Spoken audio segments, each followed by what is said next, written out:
এবং আমি আবারও অনুরোধ করব বাংলাদেশের সর্বস্তরের নাগরিকদেরকে এই সন্ত্রাসীদের বিরুদ্ধে আমাদের সামাজিক প্রতিরোধ গড়ে তুলতে হবে। এরা ছাত্রলীগের চাইতে ভয়ঙ্কর।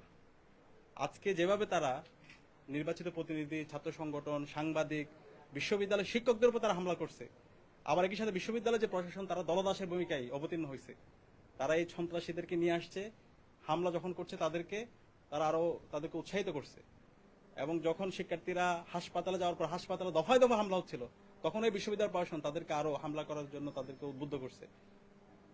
তো এই ধরনের বর্বরচিত যে হামলা করছে তাদেরকে যেন আমরা সামাজিকভাবে তাদেরকে বয়কট করি, এবং একই সাথে এই বাংলার জমিনে এই সন্ত্রাসীদের বিচার হবে, এই ছাত্র দলের সন্ত্রাসীদের বিচার হবে। তাদের সন্ত্রাস এই বাংলাদেশে টিকবে না ইনশাআল্লাহ। তাদেরকে ছাত্র সমাজ, ছাত্র সংসদ যে নির্বাচন হয়েছে সেখানে প্রত্যাখ্যান করছে, এবং ইনশাআল্লাহ আগামীতে এই তাদের মাদার সংগঠন ইতিমধ্যে জনবিচ্ছিন্ন হয়ে গেছে 6 মাসে, এবং তাদের ব্যর্থতা গায়েল করার জন্য আজকে ক্যাম্পাসগুলোতে তারা নৈরাজ্য তৈরি করছে। আবার তারা ক্যাম্পাসগুলোতে শিক্ষার্থীদের উপর হামলা করার মাধ্যমে আবার হচ্ছে সেই সিট বাণিজ্য, গণরম গ্যাস্ট্রন কালচার সেটা ফিরে নিয়ে আসতে চাই। কিন্তু আমরা বলবো এটা তাদের দুঃস্বপ্ন। তারা যদি এটা নিয়ে বাড়াবাড়ি করে, ছাত্রলীগের সন্ত্রাসীদেরকে যেভাবে ঢাকা বিশ্ববিদ্যালয়ের প্রত্যেকটা হল এবং বাংলাদেশের প্রত্যেকটা ক্যাম্পাস থেকে তাদেরকে বের করে দেওয়ার মাধ্যমে প্রত্যেকটা হল মুক্ত করা হয়েছে, স্বাধীন করা হয়েছে, আমরা এই সন্ত্রাসীদেরকে আর ছাড় দিব না। তারা যদি এইভাবে বাড়াবাড়ি করতে থাকে, আমরা প্রধানমন্ত্রী তারেক রহমানকে অনুরোধ করবো, এই সন্ত্রাসীদেরকে আপনি সামলান, তাদেরকে সভ্য ভাষায় রাজনীতি করতে বলেন। তারা যদি রাজনীতি না জানে, রাজনৈতিক এজেন্ডা না থাকে, আমাদেরকে বলেন, আমরা কিছু এজেন্ডা তাদেরকে তৈরি করে দিব।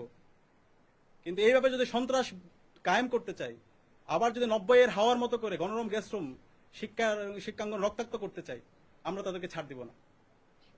আমরা শুনতে পেয়েছি এতক্ষণ ধরে যে তাদের বিভিন্ন এই সন্ত্রাস, যে টেন্ডারবাজি এবং যে প্রকল্পগুলো আসে, সেই প্রকল্পগুলোতে তাদের পার্সেন্টেজের জন্য তারা নির্বাচিত প্রতিনিধি হামলা করছে। একই সাথে আমরা ঢাকা ইউনিভার্সিটিতেও অনেকগুলো আমাদের প্রজেক্ট, সেই প্রজেক্টগুলো আবার তার রিভিউতে পাঠিয়ে দিচ্ছে।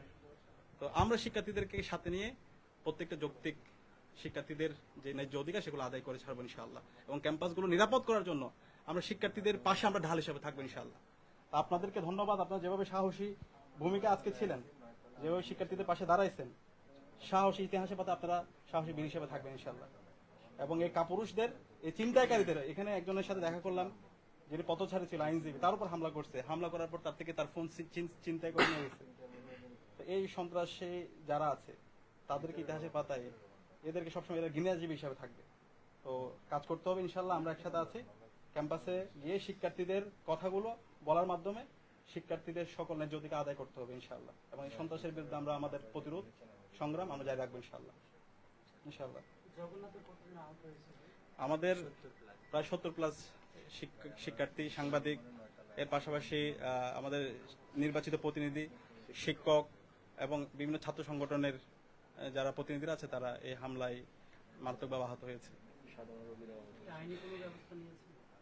আমরা ইতিমধ্যেই যারা হামলায় জড়িত আমরা তালিকা করছি, ডকুমেন্টেশন করছি, এবং একইভাবে আমরা আইনানুগ যে প্রক্রিয়া সেটা আমরা আইনানুগ প্রক্রিয়ার মধ্যে যাব।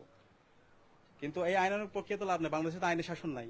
এখানে যিনি স্বরাষ্ট্রমন্ত্রী আছেন তিনি তো এদের পাহারাদার, এবং মাননীয় প্রধানমন্ত্রী তারেক রহমান তিনিও এই সন্ত্রাসের পাহারাদার হয়ে গেছে। এখন এই যে আমাদের শাহবাগ থানায় হামলা হয়েছে, মব তৈরি করে শাহবাগ থানায় আমাদের ডাকসু নেতৃবৃন্দ মুসাদ্দিক, জুবাইর, সাংবাদিকদের উপর হামলা হইলো, এবং শিক্ষার্থীদেরকে জবাই করার হুমকি দেওয়া হলো। যারা হামলা করছে তারা বিশ্ববিদ্যালয়ে ছাত্র দলের বিভিন্ন পোস্টের। এই সন্ত্রাসীদেরকে বিশ্ববিদ্যালয় প্রশাসন এখন পর্যন্ত তাদের কোনো বিচার আওতায় নিয়ে আসে নাই, বারবার তদন্ত রিপোর্ট তারা ডিলাই করতেছে, এবং এর ফলে এই সন্ত্রাসীরা আরো বিভিন্ন ধরনের তারা অপরাধে জড়াই পড়তেছে। তারা মনে করতেছে এই সন্ত্রাস করে মনে হয় তারা ক্যাম্পাসে তাদের রাজত্ব কায়েম করতে পারবে। তারা ভুলের মধ্যে আছে। তারা ইতিমধ্যে তাদের ক্যাম্পাসগুলোতে তারা অপ্রাসঙ্গিক হয়ে গেছে, জনবিচ্ছিন্ন, তাদের সরকার জনবিচ্ছিন্ন, এবং এভাবে যদি চলতে থাকে তাদের পরিণতি, কঠিন পরিণতি তাদের জন্য অপেক্ষা করছে।